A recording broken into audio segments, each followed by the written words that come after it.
नमस्कार और आपका स्वागत है। आज हम बात करने वाले हैं अपनी सबसे गहरी आदतों यानी संस्कारों को बदलने की कला के बारे में। और ये भी जानेंगे कि कैसे एक इंसान का सुधार पूरे परिवार को बेहतर बना सकता है। तो चलिए इस यात्रा को शुरू करते हैं। कभी ऐसा महसूस हुआ है कि कोई ऐसी आदत है जिसे हम बदलना तो चाहते हैं पर न जाने क्यों बदल ही नहीं पाते। एकदम ऐसा लगता है कि जैसे एक ही गोल गोल चक्कर में फंस कर रह गए हों। पर अच्छी बात यह है कि इस चक्कर को तोड़ने का एक आजमाया हुआ तरीका मौजूद है। तो सबसे पहले इस चुनौती को ठीक से समझते हैं। देखिए, ये सिर्फ कहने को बुरी आदतें नहीं हैं, ये हमारे गहरे संस्कार हैं। मतलब हमारे मन पर पड़े वो गहरे निशान जो हमारे व्यवहार को कंट्रोल करते हैं और हमें अक्सर उन नतीजों तक ले जाते हैं जो हम असल में चाहते ही नहीं। हाँ, ये आदतें ना बहुत ज्यादा ताकतवर महसूस हो सकती हैं, लेकिन इनको बदलने का एक ऐसा जबरदस्त तरीका है जो विज्ञान और अध्यात्म दोनों पर आधारित है। और जब हम इन दोनों को एक साथ मिला देते हैं तो बदलाव होकर ही रहता है। तो चलिए अब सीधा समाधान के पहले हिस्से पर आते हैं, जो पूरी तरह से प्रैक्टिकल है और एक स्टेप बाय स्टेप तरीके पर आधारित है। और यहां हमें आचार्य जी के ज्ञान से मिलता है पहला कीमती सूत्र। इसे बहुत ध्यान से समझना है, क्योंकि असल में बदलाव की शुरुआत यहीं से होती है। देखिए, इस विचार की खूबसूरती ही इसकी सादगी में है। जैसे एक बीज से पूरा पौधा उगता है, ठीक उसी तरह हमारे विचारों के बीज से हमारी आदतें बनती हैं।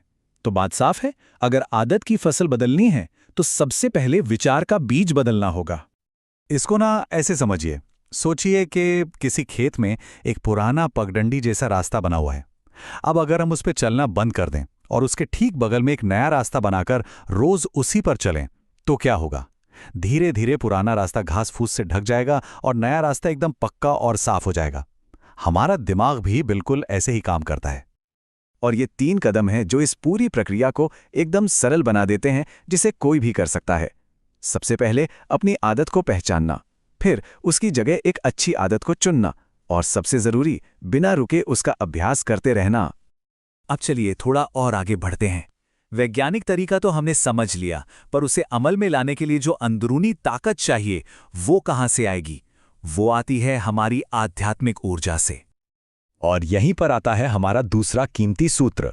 ये उस अंदरूनी शक्ति पर फोकस करता है जिसके बिना लगातार किसी चीज को दोहराना लगभग नामुमकिन है।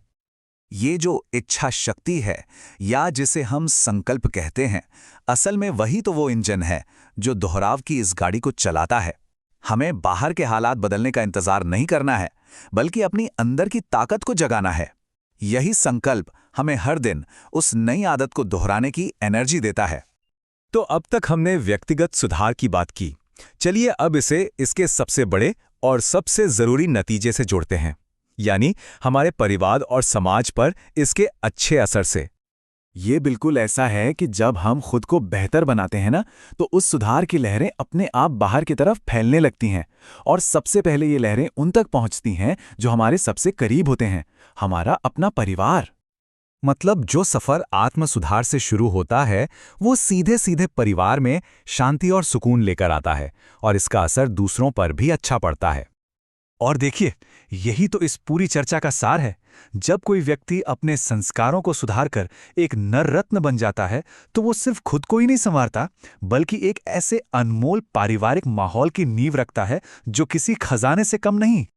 तो सबसे बड़ी, सबसे जरूरी बात क्या निकल कर आई?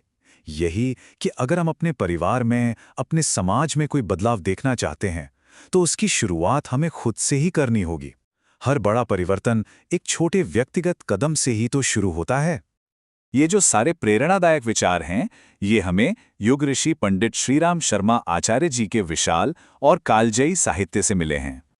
तो अब सवाल हमारे सामने है, इस सारी प्रेरणा के साथ वो पहली कौन सी नई आदत है जिसका बीज आज से ही अपने जीवन में बोना शुरू किया जा सकता है?